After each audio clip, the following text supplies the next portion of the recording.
며칠째 움직이지 않았습니다. 물도 거의 마시지 않았고 고개를 드는 것조차 힘겨워 보였습니다. 눈빛은 점점 멀어지고 있었고 당신은 이미 마음속으로 준비를 시작하고 있었습니다. 그런데 그날 아침 갑자기 일어났습니다. 비틀거리면서도 일어났습니다. 당신이 있는 거실까지 걸어왔습니다. 꼬리를 흔들었습니다. 밥그릇 앞에 섰습니다. 심지어 몇 입 먹었습니다. 당신의 심장이 뛰기 시작합니다. 혹시 좋아지는 건가? 혹시 이대로 괜찮아지는 건 아닌가? 병원에 전화해야 하나? 안락사 예약을 취소해야 하나? 머릿속이 소용돌이칩니다. 그리고 당신의 반려견은 당신 옆에 와서 앉습니다. 오랜만에 당신의 손 위에 턱을 올립니다. 한참 동안 당신의 눈을 들여다봅니다. 그 눈빛이 너무 맑아서 며칠 전보다 훨씬 선명해서 당신은 확신합니다. 좋아지고 있다고. 하지만 이 영상을 보고 계신 분들 중 많은 분이 이미 아실 겁니다. 그날 이후 어떤 일이 일어났는지 수의사들은 이것을 마지막 랠리라고 부릅니다. 떠나기 직전 갑자기 찾아오는 기적 같은 시간. 보호자들 대부분이 이것을 회복이라고 믿습니다. 그리고 그 믿음이 무너지는 순간 준비하지 못한 이별이 됩니다. 그런데 신경과학은 이 현상에 대해 전혀 다른 이야기를 하고 있습니다. 이 짧은 시간이 단순한 신체 반응이 아니라 당신의 반려견이 마지막 남은 모든 것을 끌어모아 당신에게 건네는 무언가일 수 있다는 이야기를. 오늘 우리는 그 기적의 한 시간이 정확히 무엇인지, 그 시간 동안 반려견의 뇌에서 어떤 일이 벌어지는지, 그리고 왜 그 순간이 슬픔이 아니라 가장 큰 선물이 될 수 있는지를 이야기합니다. 이 현상에는 이름이 있습니다. 의학에서는 터미널 루시디티라고 부릅니다. 한국어로 옮기면 마지막 각성. 죽음 직전 예상치 못하게 찾아오는 명료함과 에너지의 순간입니다. 원래는 사람에게서 먼저 발견되었습니다. 치매로 몇 년간 가족을 알아보지 못하던 환자가 마지막 날 갑자기 손녀의 이름을 부릅니다. 몇 달간 말 한마디 못하던 사람이 떠나기 몇 시간 전에 고마웠어 라고 말합니다. 의료진도 설명하기 어려운 순간들. 그리고 이것은 반려견에게도 일어납니다. 수의사들 사이에서는 잘 알려진 현상입니다. 안락사 예약을 잡은 바로 그날, 갑자기 뛰어다니는 반려견. 일주일간 아무것도 먹지 않다가 마지막 날 아침에 간식을 받아 먹는 반려견. 보호자들은 전화합니다. 선생님, 취소해야 할 것 같아요. 갑자기 너무 좋아졌어요. 그런데 여기서 정말 중요한 질문이 하나 있습니다. 왜? 왜 꺼져가는 몸에서 이런 일이 가능한 걸까요? 2023년 미국 미시간 대학 연구팀이 이 질문에 대한 실마리를 발견했습니다. 중환자실에서 심장이 멈춘 환자 4명의 뇌파를 분석한 겁니다. 그중 2명에게서 놀라운 일이 일어났습니다. 심장이 멈추는 그 순간 뇌에서 감마파가 폭발적으로 치솟았습니다. 감마파, 이건 뇌가 만들어내는 가장 빠른 전기 신호입니다. 우리가 무언가를 강렬하게 인식하고 집중하고 의식적으로 경험할 때 나타나는 파동. 쉽게 말하면 뇌가 지금 이 순간을 또렷하게 느끼고 있다는 증거입니다. 그런데 이 신호가 죽어가는 뇌에서 평소에 수백 배 수준으로 터져 나왔습니다. 그것도 의식과 시각적 경험을 담당하는 뇌 영역에서 마치 꺼지기 직전의 촛불이 가장 크게 타오르듯이 연구팀은 이렇게 말했습니다. 죽어가는 뇌가 마지막 순간에 의식과 유사한 활동을 보인다는 첫 번째 증거라고. 이건 쥐에서도 확인된 현상입니다. 같은 연구팀이 10년 전 진행한 실험에서 심장이 멈춘 후 30초 동안 뇌의 감마파가 급격하게 동기화되었습니다. 뇌의 여러 영역이 마치 마지막 대화를 나누듯 한꺼번에 연결되었습니다. 여기서 한 가지 짚고 넘어가야 할 것이 있습니다. 이 연구는 아직 초기 단계입니다. 표본이 적고 반려견을 직접 대상으로 한 연구는 아닙니다. 과학자들도 조심스럽게 말합니다. 하지만 포유류의 뇌는 놀랍도록 유사한 구조를 공유합니다. 그리고 수천 명의 수의사와 수만 명의 보호자가 목격한 그 현상, 그 마지막 랠리가 단순한 우연이 아닐 수 있다는 실마리를 이 연구는 처음으로 제시한 겁니다. 꺼져가는 뇌가 마지막으로 한번 모든 것을 끌어모읍니다. 남은 산소를, 남은 에너지를, 남은 신경 연결을 전부. 그런데 그 마지막 불꽃이 향하는 방향, 그게 중요합니다. 그리고 그건 다음 이야기에서 말씀드리겠습니다. 자, 그러면 이제 방향을 바꿔보겠습니다. 뇌가 마지막으로 타오른다는 건 알겠습니다. 그런데 그 순간 반려견은 그 에너지로 무엇을 하나요? 여기서부터가 가슴이 아픈 이야기입니다. 보호자들의 증언을 모아보면 마지막 랠리 동안 반려견이 하는 행동에는 놀라운 공통점이 있습니다. 대부분의 반려견이 가장 먼저 하는 일, 보호자를 찾아갑니다. 며칠간 자기 침대에서 움직이지 않던 반려견이 그 시간에는 당신이 있는 곳까지 걸어옵니다. 소파에 앉아있는 당신의 무릎에 턱을 올립니다. 침대 위로 올라오려고 애씁니다. 뒷다리에 힘이 없어서 올라오지 못하는데도 계속 시도합니다. 이 행동을 기운이 나서 움직인 것이라고 볼 수도 있습니다. 하지만 반려견의 관점에서 다시 보겠습니다. 반려견에게 보호자는 세상 그 자체입니다. 행동학자들은 이것을 안전기지 효과라고 부릅니다. 어린아이가 낯선 놀이터에서 무서울 때 엄마에게 달려가는 것, 엄마가 보이면 다시 세상을 탐험할 용기가 나는 것, 반려견에게 당신이 바로 그 존재입니다.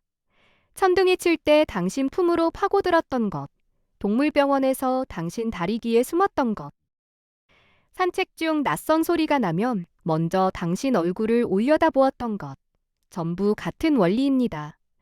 당신이 있으면 괜찮다는 것. 그러니까 생각해보세요.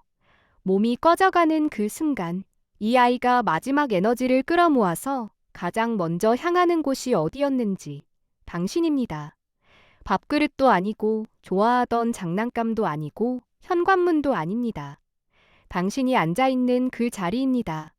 그리고 마지막 랠리 동안 반려견이 하는 두 번째 행동, 당신을 오래 들여다봅니다.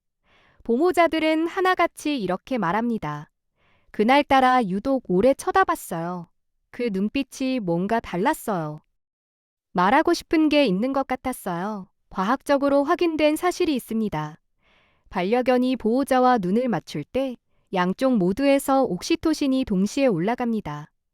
엄마가 갓 태어난 아기를 처음 안았을 때 분비되는 바로 그 물질입니다. 유대의 호르몬, 사랑의 화학적 서명. 그러면 마지막 날 당신의 반려견이 유독 오래 당신의 눈을 들여다보았을 때 이 아이는 가장 안전하다고 느끼는 방법을 선택한 겁니다. 평생 동안 작동해온 그 회로를, 당신을 보면 괜찮아지는 그 회로를 마지막으로 한 번 더 가동한 겁니다. 세 번째로 보고되는 행동이 있습니다. 가족 구성원을 한 명씩 찾아갑니다. 평생 거실만 서성이던 반려견이 마지막 날 한 번도 들어가지 않던 방까지 찾아가 가족 한 명 한 명 곁에 잠시씩 머물다가 마지막에 보호자에게 돌아와 눕더라는 기록이 있습니다. 반려견이 죽음이라는 개념을 인간과 같은 방식으로 이해하는지는 알 수 없습니다. 과학은 아직 그것을 증명하지 못했습니다. 하지만 한 가지는 확실합니다. 이 아이는 마지막 순간에 남은 모든 힘을 자기가 사랑하는 존재들에게 쓰고 있었다는 것. 자기 몸을 위해서가 아니라 당신에게 가기 위해서. 그게 사랑이 아니면 뭘까요? 여기서 한 가지 솔직하게 말씀드려야 할 것이 있습니다. 대부분의 보호자는 이 순간을 알아보지 못합니다. 저도 마찬가지일 겁니다. 사실 밴둥이를 볼 때마다 가끔 이런 생각이 스칩니다. 이 아이에게도 언젠가 그날이 올 텐데 그때 나는 알아볼 수 있을까? 갑자기 좋아진 것처럼 보이는 그 순간이 진짜 회복인지 마지막 인사인지 솔직히 자신이 없습니다. 그리고 그게 당연합니다. 사랑하는 존재가 며칠간 축 늘어져 있다가 갑자기 일어나서 꼬리를 흔들면, 밥을 먹고 걸어 다니고 눈빛이 살아나면 우리는 본능적으로 희망을 붙잡습니다. 좋아지고 있어. 이러면 괜찮은 거 아닌가. 그것이 사랑하는 사람의 자연스러운 반응입니다. 그래서 이 영상을 만들었습니다. 혹시 이미 이 순간을 겪으신 분이 계실 겁니다. 그때 알아보지 못했다고, 그래서 제대로 된 인사를 하지 못했다고 지금도 마음이 무거우신 분, 한 가지만 말씀드리겠습니다. 당신이 알아보지 못한 것은 잘못이 아닙니다. 그것은 희망이었고, 희망은 사랑에서 나오는 것이니까요. 그리고 더 중요한 사실이 있습니다. 당신이 그 순간을 회복이라고 믿었든, 마지막 인사라고 알아보았든, 당신의 반려견에게는 아무 차이가 없었습니다. 왜냐하면 그 아이에게 필요했던 건 단 하나, 당신이 거기 있는 것, 그것뿐이었으니까요. 당신이 손을 잡아주었든, 같이 산책을 나갔든, 아무것도 모른 채 그냥 옆에 앉아 있었든, 당신의 냄새가 거기 있었고, 당신의 체온이 거기 있었고, 당신의 목소리가 거기 있었습니다. 그것만으로 이 아이의 마지막 시간은 완성된 겁니다. 아직 이 순간이 오지 않은 분들에게도 말씀드립니다.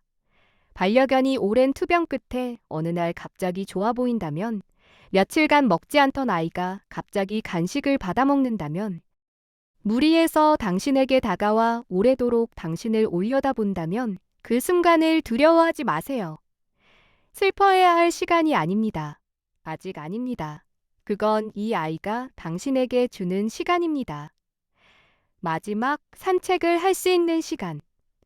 마지막으로 이름을 불러줄 수 있는 시간. 마지막으로 잘했어, 고마워, 사랑해를 말할 수 있는 시간. 받으세요. 그 시간을 온전히 받으세요. 수의사에게 전화하는 것은 그 다음에 해도 됩니다. 인터넷 검색은 그 다음에 해도 됩니다. 지금 이 순간만큼은 그냥 이 아이 옆에 있어주세요. 그게 이 아이가 마지막 힘을 다해 만들어낸 시간의 의미니까요. 여기서 한 발짝 물러나서 차갑게 한번 보겠습니다. 객관적으로 마지막 랠리는 뇌가 산소를 잃어가며 일으키는 신경계의 발작적 반응일 수 있습니다.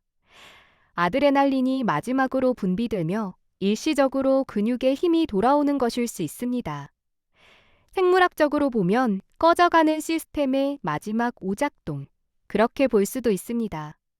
그런데 한 가지 설명이 되지 않는 것이 있습니다. 오작동이라면 왜 방향이 있을까요? 근육에 힘이 돌아왔다면 아무데나 가면 됩니다. 빙빙 돌아도 되고 제자리에서 일어났다 주저앉아도 됩니다. 그런데 이 아이들은 하나같이 같은 방향으로 갑니다. 보호자에게, 가족에게, 자기가 사랑하는 존재에게. 오작동에는 방향이 없습니다. 하지만 사랑에는 방향이 있습니다. 수만 년 전 인간 곁에서 살기로 선택한 그 순간부터 반려견의 뇌에는 하나의 회로가 깊이 새겨졌습니다. 이 사람 곁이 안전하다. 이 사람이 나의 세계다. 그 회로가 가장 마지막까지 작동하는 겁니다. 다른 모든 것이 꺼진 뒤에도. 그러니까 다시 그날 아침으로 돌아가 보겠습니다. 며칠째 움직이지 않던 당신의 반려견이 갑자기 일어납니다. 비틀거리면서도 당신에게 걸어옵니다. 당신의 손 위에 턱을 올립니다. 한참 동안 당신의 눈을 들여다봅니다. 이제 아시겠죠? 그게 뭐였는지. 그건 오작동이 아니었습니다. 그건 이 아이가 마지막 남은 모든 것을 끌어모아 평생 해왔던 단 한 가지를 한 번 더 한 것이었습니다. 당신에게 가는 것, 당신 곁에 있는 것, 당신을 보는 것. 1만 5천 년의 진화가 만들어낸 유대가 마지막 한 시간에 전부 응축된 겁니다. 그 시간은 슬픔이 아닙니다. 그건 이 아이가 온 힘을 다해 건넨 마지막 한마디입니다. 고마웠어. 행복했어. 그리고 끝까지 나는 당신 곁이었어. 그러니까 만약 그날이 이미 지나간 분이라면 그 짧은 시간을 기억해 주세요.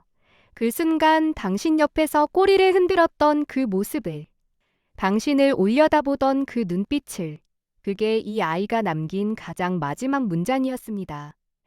그리고 아직 그날이 오지 않은 분이라면, 오늘 밤 당신의 반려견이 당신 옆에서 숨을 쉬고 있다면 잠깐만 손을 올려보세요. 그 따뜻한 몸 위에. 지금 이 순간이 언젠가 당신이 가장 그리워할 순간입니다.